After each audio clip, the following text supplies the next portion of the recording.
Students, कैसे हो आप लोग।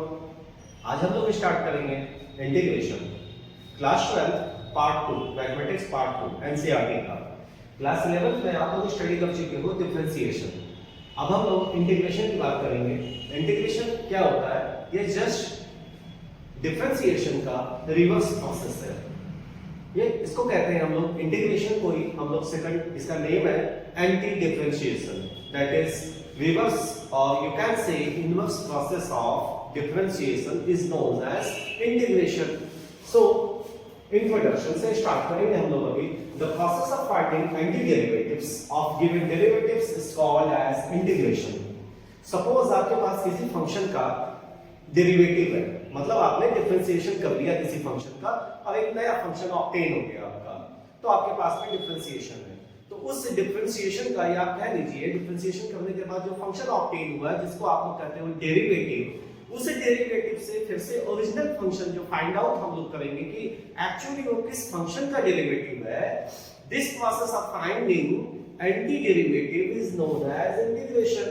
Integration is the inverse process of differentiation to find original function. Original function को हम लोग प्रिमिटिव भी कहते हैं, मतलब आपके पास में फंक्शन मिला, उस फंक्शन को आपने डिफरेंशिएट किया, डिफरेंशिएट करने के बाद एक नया फंक्शन ऑब्टेन हुआ जिसको आप कहते हो डेरिवेटिव. उस डेरिवेटिव से फिर से एक प्रोसेस करके original function, primitive function find out करने के मेथड को कहेंगे हम लोग इंटीग्रेशन.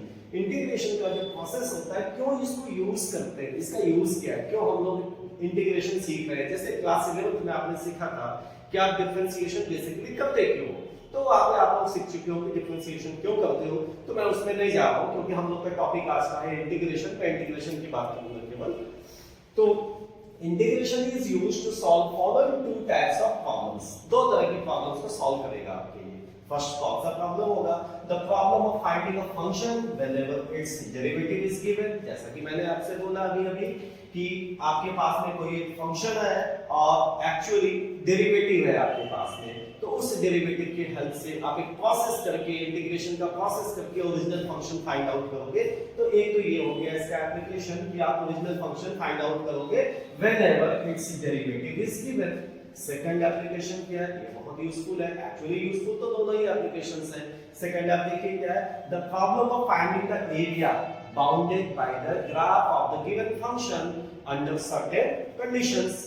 कोई एक फंक्शन है, उस फंक्शन का आपने ग्राफ प्लॉट किया, ग्राफ प्लॉट करके जो एरिया बाउंड होगा अंडर सर्टेन कंडीशन में, तो उस ग्राफ का एरिया फाइंड आउट कर पाओगे आप इस इंटीग्रेशन के मेथड से. तो इंटीग्रेशन के मेथड से आप किसी डेरिवेटिव के ओरिजिनल फंक्शन को फाइंड आउट कर सकते हो. इंटीग्रेशन के मेथड से आप किसी फंक्शन के ग्राफ जो प्लॉट किया गया है, उस ग्राफ के एरिया बाउंडेड, जो भी एरिया बाउंडेड है, जो भी रीजन बाउंड हो रहा है, उस रीजन का एरिया फाइंड आउट कर सकते हो. तो एरिया अब बात करेंगे हम लोग इंटीग्रेशन के दो टाइप्स होते हैं. इंटीग्रेशन बेसिकली एक होता है, फर्स्ट पार्ट होता है इसका आपका इनडेफिनिट इंटीग्रल्स, और you can say indefinite integration, and the second one is definite integration. जो हम लोगों ने फर्स्ट वाली एप्लीकेशन यहाँ पे बात की है, इस वाले एप्लीकेशन की ओरिजिनल फंक्शन फाइंड आउट करने की, जब आपके पास में कोई एक फंक्शन डेरिवेटिव किया हुआ है, तो इसको आप फाइंड आउट करोगे. इंटीग्रेशन का जो मेथड होगा इसे बोलेंगे आप इनडेफिनिट इंटीग्रेशन. Indefinite integration. फिर इसके बाद आपने जो एरिया फाइंड आउट करना है आपको, गिवन फंक्शन है, उसका ग्राफ है, उस ग्राफ का एरिया जो बाउंड हो रहा है वो फाइंड आउट करना है अगर आपको, तो ये वाला प्रोसेस इसमें यूज करोगे डेफिनेट इंटीग्रेशन. सो डेफिनेट इंटीग्रेशन को दो पार्ट्स में डिवाइड किया गया, indefinite integration and definite integration. Indefinite integration में आप ओरिजिनल फंक्शन को फाइंड आउट करोगे, आपके पास में डेरिवेटिव है तो, और डेफिनेट इंटीग्रेशन में बेसिकली आप एरिया फाइंड आउट करोगे. सर्टेन रीजन के अंदर में आप एरिया फाइंड आउट करोगे.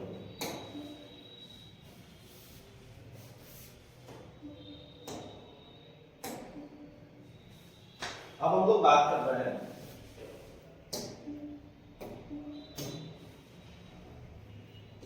Anti differentiation. इसी को तो हम लोगों ने बोला अभी कि integration basically anti differentiation.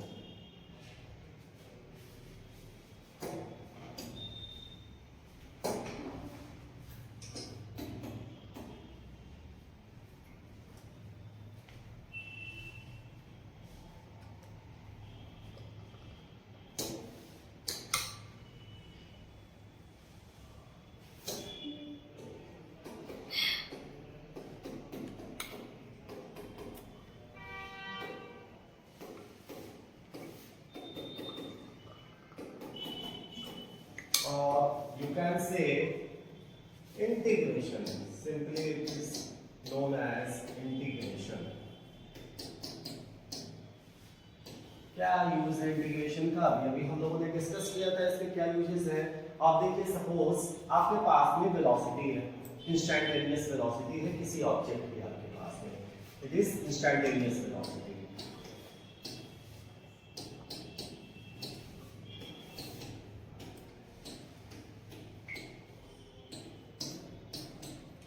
Class 11 में आपने सीखा था कि इंस्टैंटेनियस वेलोसिटी कैसे फाइंड आउट करोगे किसी ऑब्जेक्ट का।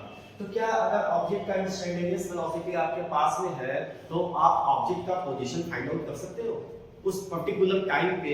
वेलोसिटी जिसको आप कहते हो इंस्टैंटेनियस वेलोसिटी अगर गिवन है, तो क्या इस इंस्टैंटेनियस वेलोसिटी से ऑब्जेक्ट का आप पोजीशन फाइंड आउट कर सकते हो? यस, ऑफ कोर्स, तभी तो हम लोग इंटीग्रेशन सीख रहे हैं। इंस्टैंटेनियस वेलोसिटी के हेल्प से you can find the original position, the position of the object at that particular time. तो आपको करना क्या होगा? इसके लिए आपको यूज करना होगा इंटीग्रेशन। चलिए मैं समझाता हूं कैसे करेंगे। आपको वेलोसिटी कैसे मिलता है? इंस्टैंटेनियस वेलोसिटी आपको मिलता था ये d/dt ऑफ इट्स पोजीशन। आपके पास में जो भी ऑब्जेक्ट का पोजीशन था जिसको x से डिनोट करते हैं, उसको जब आपने डिफरेंशिएट किया था, then you find its instantaneous velocity। क्या होगा अगर इसका रिवर्स प्रोसेस करते हैं हम लोग इंटीग्रेशन डिफरेंशिएशन का? then you will get its position।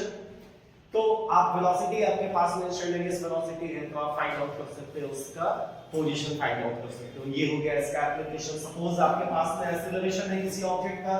कैसे सीखे थे आप लोग एक्सेलरेशन निकालना? आपने सीखा था वेलोसिटी को डिफरेंशिएट कर दोगे आप टाइम के रिस्पेक्ट में, देन यू गेट एक्सेलरेशन। तो सपोज आपके पास में एक्सेलरेशन है, आप इसका रिवर्स प्रोसेस कर दो, आप इसका इनवर्स प्रोसेस कर दो, आपको मिल जाएगी उस ऑब्जेक्ट की वेलोसिटी। आपके पास में एक्सेलरेशन है, आप वेलोसिटी फाइंड आउट कर सकते हो। आपके पास में वेलोसिटी है, आप फाइंड आउट कर सकते हो ऑब्जेक्ट का पोजीशन। किस प्रोसेस से? इंटीग्रेशन के प्रोसेस से, जिसको कहते हैं हम लोग anti differentiation.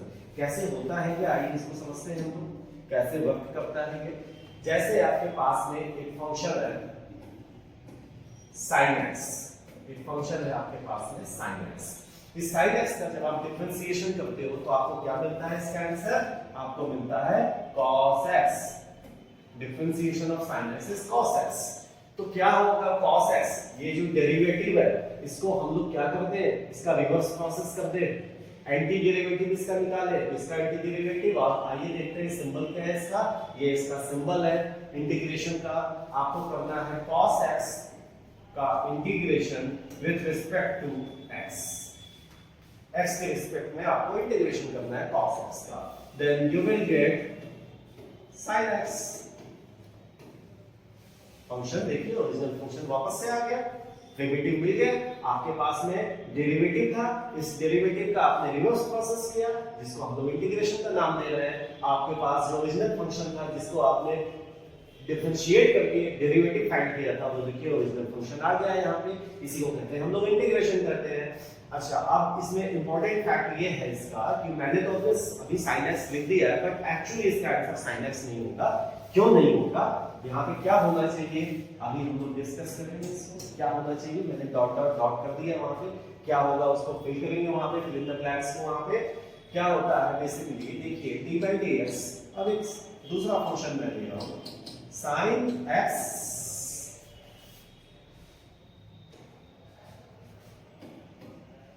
Plus some constant c plus some constant c। इसको डिफरेंशिएट करोगे तो क्या मिलेगा आपको? इसका आंसर आपको इसका आंसर मिलेगा, अगेन आपको इसका आंसर मिलने वाला है cos x क्योंकि इस कांस्टेंट c का डिफरेंशिएशन आपको पता है 0 होगा। आंसर तो फिर से cos x मिला, तो इसका डेरिवेटिव cos x, इस फंक्शन का भी डेरिवेटिव cos x है। तो जब आप एंटी डेरिवेटिव करोगे तो आपको कैसे पता चलेगा कि एंटी डेरिवेटिव जब आपने किया है तो वो sin x का है। एंटी डेरिवेटिव cos x का जब आपने एंटी डेरिवेटिव निकाला तो वो फंक्शन ओरिजिनल फंक्शन या प्रिमिटिव फंक्शन वो sin x है या sin x प्लस c है। तो इसको कंप्लीट करने के लिए इसीलिए जब भी कोई कांस्टेंट रहेगा तो उसका डिफरेंशिएशन तो 0 होना है, आप लोगों को पता है उसका डिफरेंशिएशन 0 होना है। तो यहाँ पे एक आर्बिट्रेरी कांस्टेंट हम लोग यूज करते हैं c। यहाँ पे एक आर्बिट्रेरी कांस्टेंट हम लोग यूज करते हैं c। ये यूज किया है आपका इनडेफिनिट इंटीग्रेशन के केस में। अगर हम लोग डेफिनिट इंटीग्रेशन जो बाद में डिस्कस करेंगे उसकी बात करेंगे तो ये आर्बिट्रेरी कांस्टेंट यहाँ पे नहीं आएगा। ये आर्बिट्रेरी कांस्टेंट हम लोगों ने इसलिए यहाँ पे इंसर्ट किया है ऐड करके, बिकॉज जो ओरिजिनल फंक्शन है मे बी उसके साथ में कोई कांस्टेंट था, क्योंकि उस कांस्टेंट का जब आपने डिफरेंशिएशन किया तो वो तो 0 आ गया। तो आपको तो पता नहीं चला कि यहाँ पे जो 0 आया वो किसकी वजह से। हो सकता है कि फंक्शन में जो गिवन फंक्शन है ओरिजिनल उस पे कोई कांस्टेंट नहीं हो तो भी यहाँ 0 है, और अगर गिवन फंक्शन में साथ में यहाँ पे कोई कांस्टेंट है तो भी यहाँ 0 है। तो इस सिचुएशन से बचने के लिए हम लोग एक आर्बिट्रेरी कांस्टेंट को यूज करते हैं। तो आपको ये बात ध्यान में रखना है बिल्कुल, जब भी आप इनडेफिनिट इंटीग्रेशन करोगे, मतलब यहाँ पे इनके लिमिट्स नहीं दिए होंगे, तो आपको एवरी टाइम ईच टाइम एक कांस्टेंट यहाँ पे ऐड कर देना है आपको। आइए और देखते हैं अब हम लोग, जैसे d/dx ऑफ cos x है, इसका जब आपने डिफरेंशिएशन किया क्या मिला आपको मिला माइनस sin x, मिला माइनस sin x एग्जैक्टली बिल्कुल मिला। d/dx of cos x plus 6, आप बोलो सब फिर से माइनस sin x ही मिलेगा, क्योंकि 6 का तो डिफरेंशिएशन 0 हो गया। तो प्रॉब्लम तो वही अराइज होता है फिर से कि अगर मैंने इसका एंटी डेरिवेटिव निकाला तो ये आंसर आएगा, या इसका एंटी डेरिवेटिव निकाला तो ये आंसर आएगा, क्योंकि यहाँ पे तो दोनों के डेरिवेटिव सेम है, दोनों फंक्शंस के डेरिवेटिव सेम है। तो जब आप एंटी डेरिवेशन यानी इंटीग्रेशन जब आप करोगे इसका मतलब तो कौन सा वाला फंक्शन मिलेगा। तो मैंने वही बोला, इस सिचुएशन से बचने के लिए यहाँ पे 6 भी हो सकता है, 7 भी हो सकता है, कोई भी रियल नंबर हो सकता है इनफैक्ट यहाँ पे। तो इस सिचुएशन को अवॉइड करने के लिए हम लोग जब इसका इंटीग्रेशन करेंगे तो कोई एक कांस्टेंट इसमें ऐड कर देंगे। तो अब आप करोगे integration of minus sin x किसके रिस्पेक्ट में, x के रिस्पेक्ट में, dx लिखा मैंने इधर इज इक्वल टू, आपने कहा सर ये है cos x का, ये है cos x का डिफरेंशिएशन। तो एंटी डेरिवेटिव जब लिखा तो मैंने ओरिजिनल फंक्शन cos x लिखा, अब कोई कांस्टेंट यहाँ पे c ऐड कर दिया, आर्बिट्रेरी कांस्टेंट था तो ये ऐड कर दिया। क्यों? क्योंकि ये c 6 भी हो सकता है, इस केस में c की वैल्यू 0 है। c की value it can be any real number, c can be any real number। so ये है आपका इंट्रोडक्शन। अब हम लोग बात करेंगे, मैं स्लाइड ड्रॉ कर देता हूं बीच में, मैंने पूरे स्क्रीन को दो पार्ट्स में डिवाइड कर दिया है। यहां पर हम लोग लिखेंगे डेरिवेटिव्स और यहां लिखेंगे हम लोग एंटी डेरिवेटिव्स।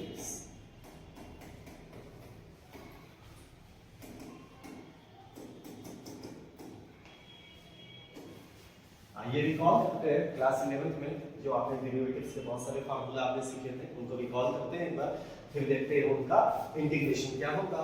तो अगर आपने क्लास 11th में डेरिवेटिव्स के सारे फार्मूला याद कर रखे हैं तो इनफैक्ट आपको अब क्लास 12th में एंटी डेरिवेटिव फाइंड करते समय आपको ज्यादा फार्मूला याद करने की जरूरत नहीं पड़ेगी। आप उसी फार्मूला को यूज करके एंटी डेरिवेटिव्स आप बना सकते हो। अपना कैसे बना सकते हो उनके फार्मूला को यूज करके आप एंटी डेरिवेटिव, ध्यान से देखिए इसमें।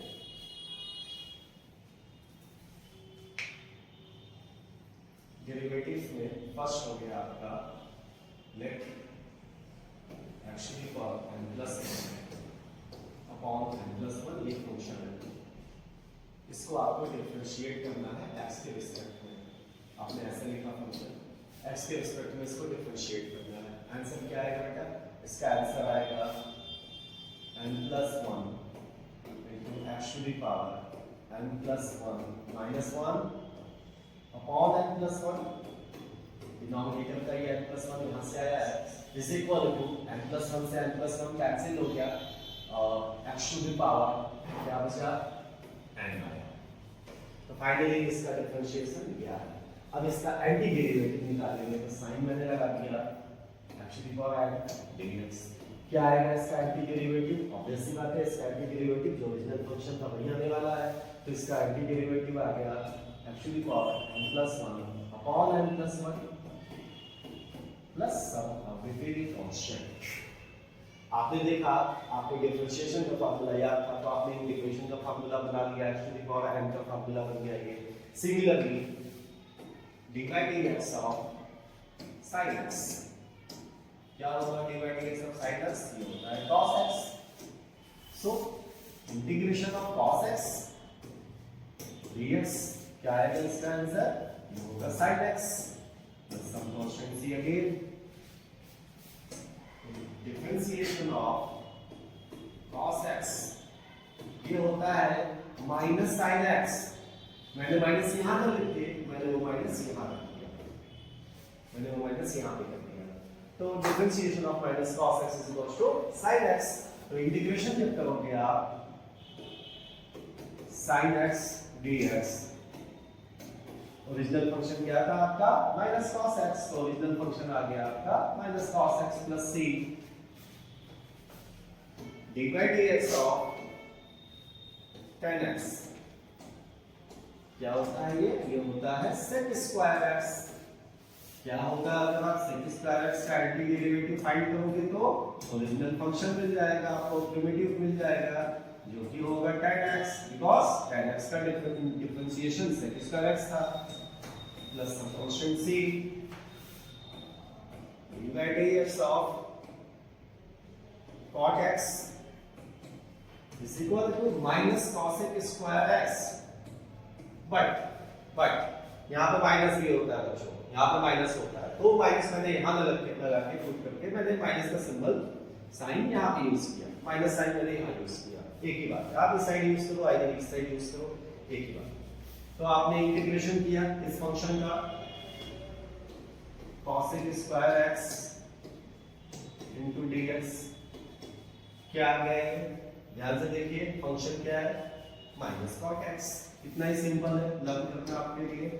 Minus cot x plus c, same manner में dy dx ऑफ आपने किया sec x का आंसर क्या आता है sec x into tan x। इसका इंटीग्रेशन किया आपने sec x into tan x ds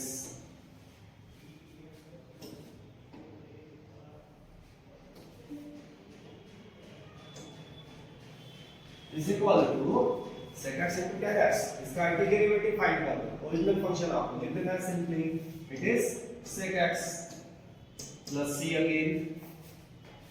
अब बेटा ये हो गया, अब हम लोग लिखेंगे cosec x। cosec x का क्या होता था याद कीजिए आप लोग, cosec x से क्या है, फिर से माइनस का साइन आता है, तो मैं माइनस का साइन यहां न लगा के मैं इस साइड यूज करूंगा minus, minus is equal to cosec x into cot x। so simply जब इसका आप एंटी डेरिवेटिव निकालोगे तो आपका आंसर आया है, डेरिवेटिव आया है cosec x into cot x। x के रिस्पेक्ट में डिफरेंट इंटीग्रेट कर दो इसको आप, then you will get minus cosec x और कांस्टेंट का साइन, कांस्टेंट आप प्लस c लिखना नहीं बोलेंगे कभी भी, तो क्योंकि आप इनडेफिनिट इंटीग्रेशन में हैं।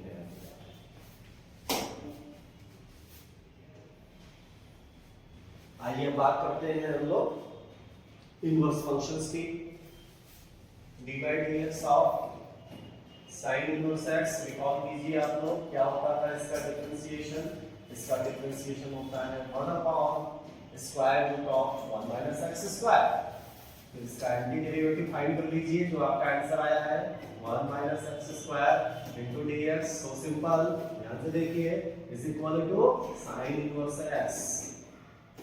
आप सारे केसेस में देख पा रहे हो एंटी डेरिवेटिव क्या है, सिंपली जो ओरिजिनल फंक्शन था उसी को फाइंड करने का प्रोसेस सही है, इंटीग्रेशन जो है dy dx of cos inverse x जब भी किसी फंक्शन के डेरिवेटिव में माइनस का साइन आता था आंसर में, तो माइनस का साइन मैं इधर पुट कर रहा हूं, इसके आंसर में माइनस आता है, आपको याद होगा, मैंने माइनस यहां पुट कर दिया, is equal to 1 upon square root of 1 minus x square के, so 1 upon square root of 1 minus x square into dx। अगर आपने प्लस साइन के साथ लिखना है तो sin inverse x plus c लिखोगे, माइनस साइन के साथ लिखना है तो आप ये यूज करोगे minus cos inverse x plus c। फिर से आइए tan x tan inverse x पे, इसका डेरिवेटिव पॉजिटिव नंबर एक आएगा 1 upon 1 plus x square, common positive, तो इसका इंटीग्रेशन करोगे 1 upon 1 plus x square dx is equal to primitive आ गया tan inverse x plus c।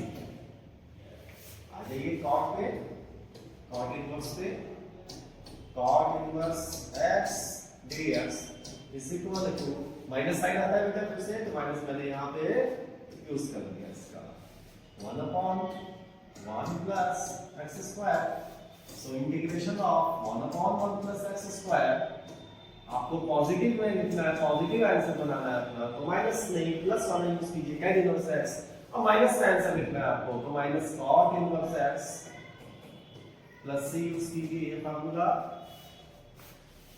d by dx of sec inverse x।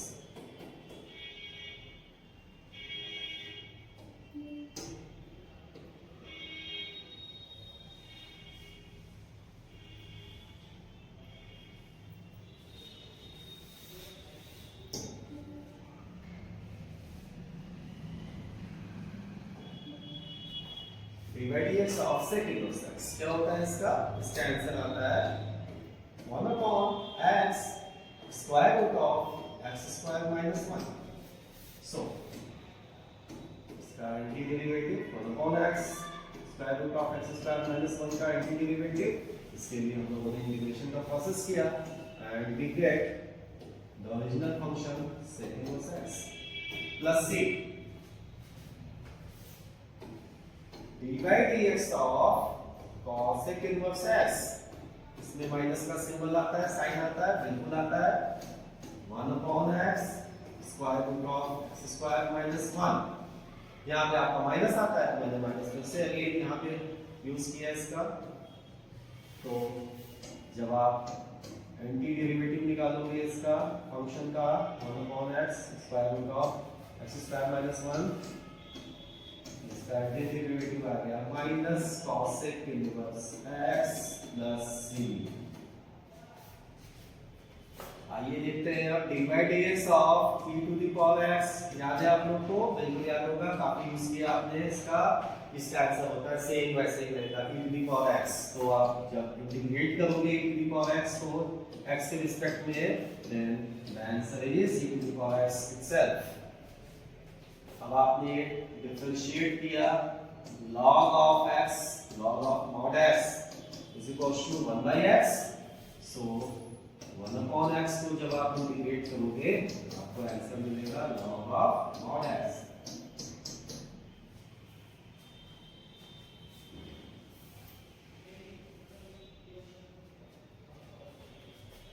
d by dx of a to the power x upon log a to the base e, it is natural log। क्या आएगा बेटा इसका answer? इसका answer आएगा a to the power x, इसका differentiation, तो आप integration करो a to the power x का x के रिस्पेक्ट में, तो आंसर क्या आया बेटा? ये ओरिजिनल फंक्शन है आपका, तो आपने तो ओरिजिनल फंक्शन मिल गया a to the power x upon log a to the base e। आप लिखोगे तो भी ओके, नहीं लिखोगे तो भी okay, by default natural log होता है to the power base log a to the base। सो ये हम लोगों ने कुछ बेसिक फार्मूला लिखे जो आपने इसके पहले की क्लासेस में देखा था, आपने इसके पहले स्टडी किया हुआ था इनफैक्ट डिफरेंशिएशन, तो इसका जस्ट इनवर्स प्रोसेस हम लोगों ने किया डिफरेंशिएशन और आंसर के हम लोगों ने यूज करके अपने आंसर्स को इंटीग्रेशन फाइंड आउट कर दिया। तो इंटीग्रेशन के इतने सारे फार्मूला आपको लर्न करने की जरूरत नहीं है अगर इसके पहले आपने लर्न कर रखा था डिफरेंशिएशन के फार्मूला से। तो अभी हम लोग आज के लिए नई वीडियो क्लोज करते हैं यहाँ पे अपना वीडियो, नेक्स्ट वीडियो में हम लोग चैप्टर्स स्टडी करेंगे और कुछ नए जानकारी के साथ, कुछ नए नॉलेज के साथ आएंगे।